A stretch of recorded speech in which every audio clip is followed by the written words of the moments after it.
मी बोलत आहे सुरेश रामकृष्ण बिद्री।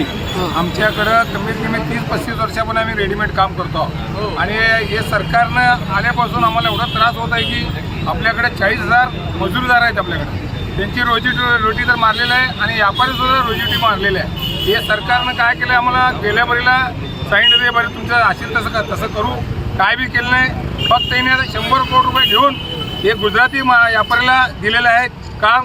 आणि जे आमचं सोलापूरचं व्यापार होता सगळ्या शाळेचा 1 नंबर, महाराष्ट्रामध्ये आपलं सोलापूर 1 नंबर आहे युनिफॉर्मसाठी।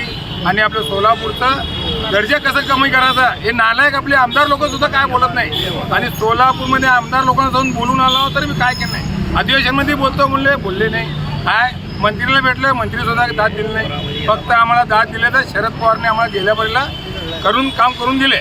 आपली सरकार होती तेव्हा चांगलं होतं, नंतर हे आले भ्रष्टाचार सरकार, सगळे गुजराती कंपनीला द्याले, ह्याच्या पुढे बी गुजरातीला देणार आहेत।